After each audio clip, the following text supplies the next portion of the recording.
you guys, welcome to my channel. Going through my comments on the Life in Canada playlist, I came across a lot of questions that y'all had on those videos, especially related to living in Canada, studying abroad, working in Canada. So I decided to make a video answering all the questions in the comment section because I'm sure these questions can help a wider audience. As you can read from the title, I also have some really exciting news that you're gonna love, especially if you are someone who's dreaming of studying abroad. Let's get started. First question is, I'm doing a job in ICICI Bank in India. Can I do a job in ICICI Bank of Canada? Basically boils down to, if I have experience in India, does it transfer over in Canada? Yes and no. Experience always counts because you have that experience in the field. So definitely put it on your resume, but I wouldn't fully depend on it. There's no guarantee that you will get a job in the same industry even with only Indian experience. Employers definitely prefer Canadian experience when you're applying for a Canadian job. That's why it's a yes and no. Next question is, how was your first winters in Toronto? Was it too depressing? And how safe is it to commute alone at late hours? My first winters was actually really fun because I'd never seen snow before. So it was a different experience. I made my room really cozy. In terms of safety, I would say, I'm gonna link a video about, wait, I don't mean to scare you because this is like a one-off experience that can happen in literally anywhere in the world. Walking on the street using the public transport, I've always felt safe. Sometimes when it's too dark and it's isolated, it can get a little freaky. Maybe have company when you're walking at night, someone reliable. Set up your phone to click the lock button 5 times, I guess, or 3 times, and it'll automatically call 911 and send an alert to your trusted loved ones. If you're ever in an emergency, you've got to have those backups. Not like you're entering a war zone, so don't worry. How much study gap does Canada accept? So I had a study gap of 1 year after my 12th. Some of my classmates were actually single mothers with 2, 3 kids and 2 part-time jobs who were studying. I'm sure they must have had a long gap in their study, but there they were right next to me studying. Next question. Was curious if it is beneficial to choose this diploma course just after 12th because I don't have any experience in makeup and I want to learn, and will the subjects be hard? I would say if you feel ready, then definitely go for it because there's no timeline. Everyone has a different timeline.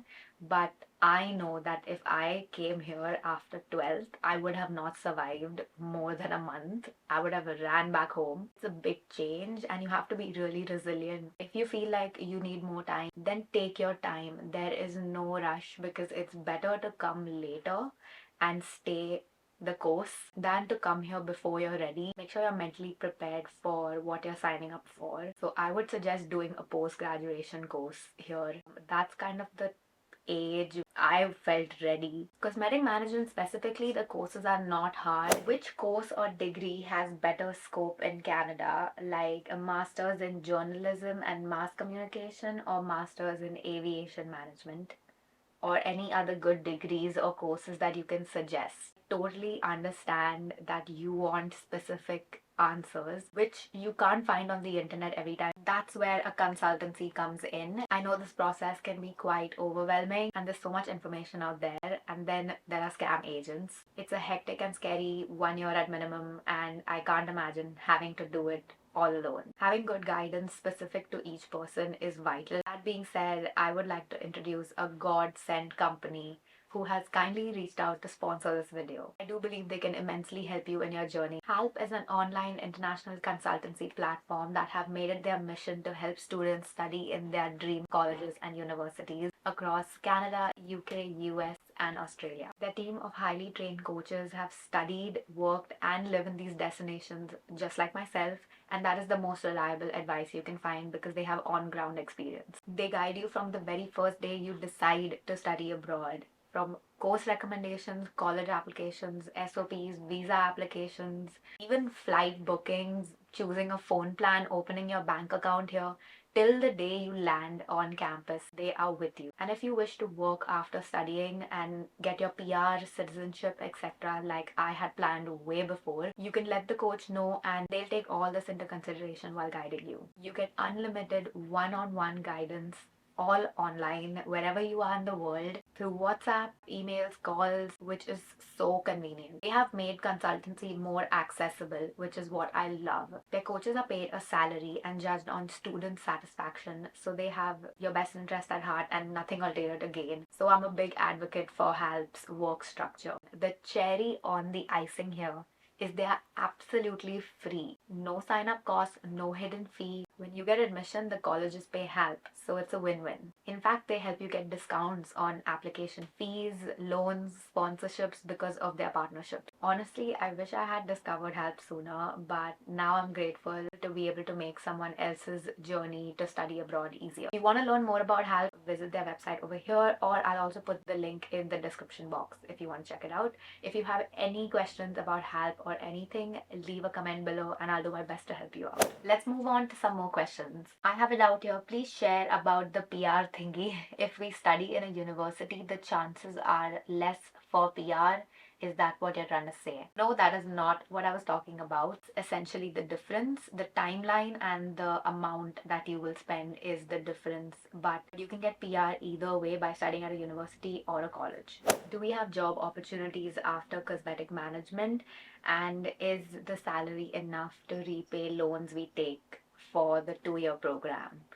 Okay, if you want to manage a retail store, when I worked at MAC, my education in cosmetic management really helped me get that job. You can even join a salon business. You want to be a freelance makeup artist or join a bridal makeup artist team. When you're choosing your course, don't get too hung up on it. I know it's a lot of money that you're paying, but I have gone from the cosmetic field to working in the tech industry, which is like not even close. I would call myself tech savvy. Didn't really study tech.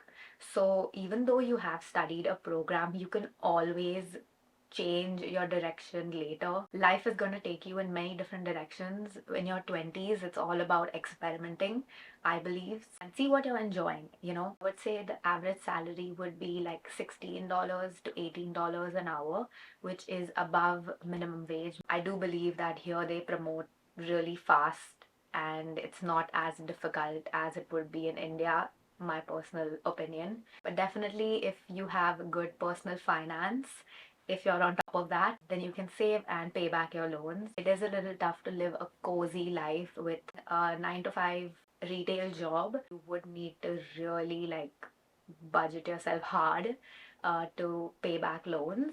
And finally, please make a video on lifestyle in Canada versus India in terms of houses, cars, luxurious life.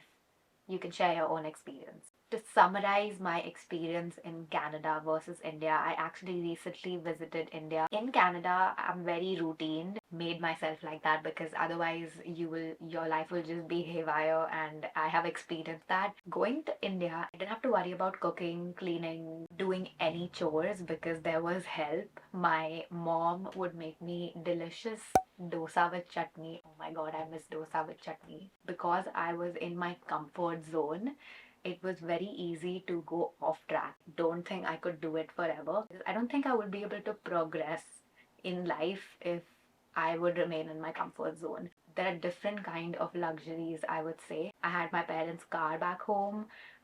They have a nice little house, so I'm able to stay there rent free. Over here, like a general standard of living is very decent. So you have a nice little room. I think the air is a luxury in Canada. I love just breathing, if that makes any sense. Two very different worlds and the choice depends on you. So that was it for this video. I really hope it helped you guys. If you have any questions, leave it in the comments. Check out the description box for the link to HALP. If you have any video suggestions that you want to see, leave it in the comments as well. Don't forget to subscribe and hit the like button if this video helped you in any way. I'll see you guys in my next one. Bye!